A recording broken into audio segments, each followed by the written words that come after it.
Assalamualaikum warahmatullahi wabarakatuh. Saya Melia Disti, NPM 2174421, Program Studi Teknologi Pembudidayaan Ikan, Jurusan Peternakan, Politeknik Negeri Lampung. Di sini saya akan membahas mengenai kasus pelanggaran HAM di Paniai, Papua. Sebelum saya membahas mengenai kasus Paniai di Papua, saya akan menjelaskan terlebih dahulu apa itu HAM. Menurut Undang-Undang Nomor 39 Tahun 1999, hak asasi manusia adalah seperangkat hak yang melekat pada hakikat dan keberadaan manusia sebagai makhluk Tuhan Yang Maha Esa dan merupakan anugerahnya yang wajib dihormati, dijunjung tinggi, dan dilindungi oleh negara, hukum, pemerintah, dan setiap orang demi kehormatan serta perlindungan harkat dan martabat manusia.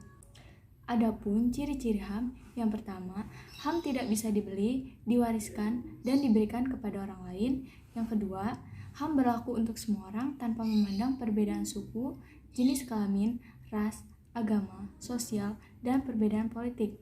Yang ketiga, tidak ada seorang pun yang punya hak untuk melanggar hak orang lain dan membatasi HAM, karena negara membuat hukum untuk melindungi HAM. Macam-macam hak asasi manusia. Berikut ini macam-macam HAM yang tidak dapat dicabut oleh seseorang dari setiap individu. Yang pertama, ada personal rights adalah setiap orang memiliki kebebasan untuk berpendapat, bebas untuk memeluk agama apapun, dibebaskan untuk beribadah menurut keyakinan masing-masing, dan diberikan kebebasan untuk berorganisasi atau berserikat.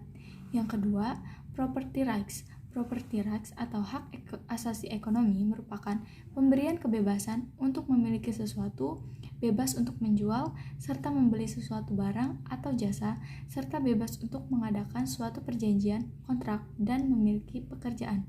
Yang ketiga ada rights of legal equality adalah berkaitan dengan berhak untuk mendapatkan perlakuan atau pengayoman sama sesuai dengan keadilan hukum. Semua akan dilihat sama pada mata hukum. Yang keempat ada political rights. Political rights merupakan hak asasi manusia memberikan Anda kesempatan untuk bebas berpolitik, memiliki berhak sama untuk ikut serta dalam pemerintahan, pemilihan umum, mendirikan partai politik, dan mengajukan petisi, kritis, serta saran. Yang kelima ada social cultural rights. Hak asasi manusia social cultural rights berkaitan dengan dibebaskannya setiap orang untuk memilih pendidikan yang diinginkannya, pemberian haknya untuk mendapatkan pelayanan kesehatan, serta mengembangkan kebudayaan. Yang keenam, itu yang terakhir, setiap individu berhak untuk mendapatkan perlakuan mengenai tata cara peradilan, serta perlindungan hukum oleh pemerintah. Setiap orang memiliki hak asasi manusia berhak mendapatkan perlakuan adil dalam penggeledahan, penangkapan, serta pembelaan hukum. Isu-isu tentang hak asasi manusia di Papua terus disoroti dunia internasional. Banyaknya pelanggaran HAM berat yang terjadi di bumi cendrawasih itu ikut memicu kekhawatiran aktivitas HAM mancanegara. Hal itu berparah dengan penanganan dan penyelesaian masalah yang belum juga menemui titik terang. Kekhawatiran itu disampaikan pegiat HAM dari Franciscan International, Budi Cahyono. Karena urusan HAM Papua ini menjadi keprihatinan di tingkat internasional, misalnya di UPR, Universal Periodic Review, isu Papua muncul lagi.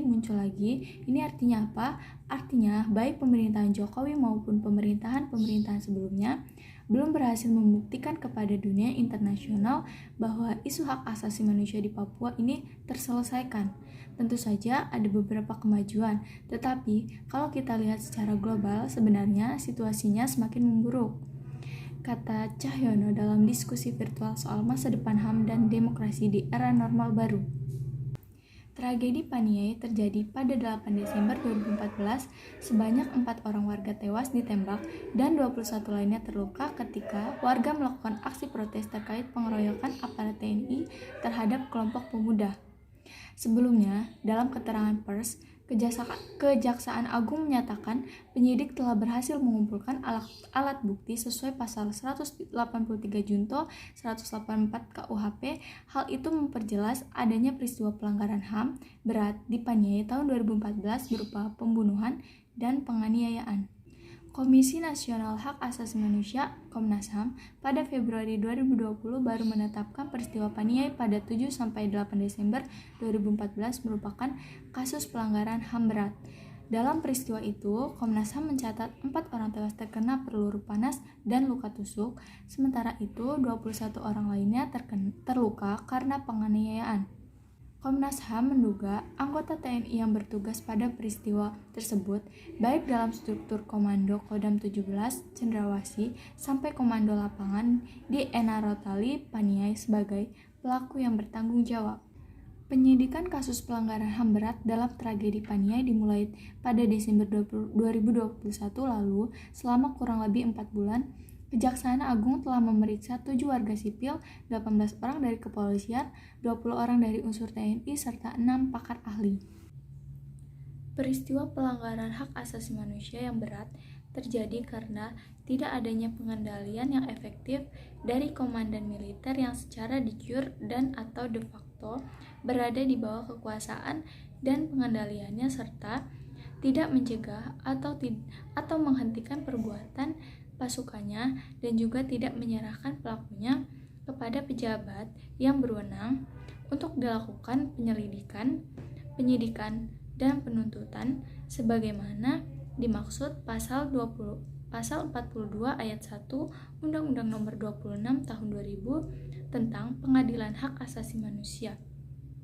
Saran saya, sebagai makhluk sosial, kita harus mampu mempertahankan dan memperjuangkan HAM kita sendiri. Di samping itu, kita juga harus bisa menghormati dan menjaga HAM orang lain. Jangan sampai kita melakukan pelanggaran HAM, dan jangan sampai pula HAM kita dilanggar dan diinjak-injak oleh orang lain. Jadi, dalam menjaga HAM, kita harus mampu menyelaraskan dan mengimbangi antara HAM kita dengan HAM orang lain. Tanggapan saya, menurut saya, Undang-Undang 1945 Pasal 28 Ayat 1 adalah pasal yang paling sering dilanggar, baik berupa dalam bentuk penyiksaan, bahkan pembunuhan. Menurut saya pula bahwa pasal tersebut paling penting untuk dijamin perlindungan, pemajuan, penegakan, dan pemenuhannya.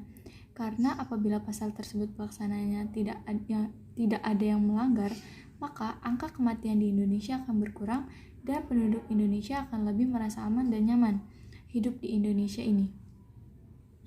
Jika Undang-Undang 1945 Pasal 28 Ayat 1 dilaksanakan dengan baik, maka penyelenggaraan hukum di Indonesia jauh lebih baik, sehingga tidak ada bedanya antara manusia di mata hukum.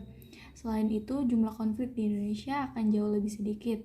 Para pelaku penegak hukum mungkin bisa memberikan hukuman, sehingga memberikan efek jerah bagi orang yang melanggar.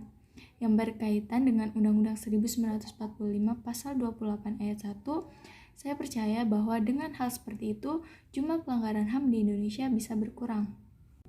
Sekian yang dapat saya jelaskan, kurang dan lebihnya saya mohon maaf. Wassalamualaikum warahmatullahi wabarakatuh.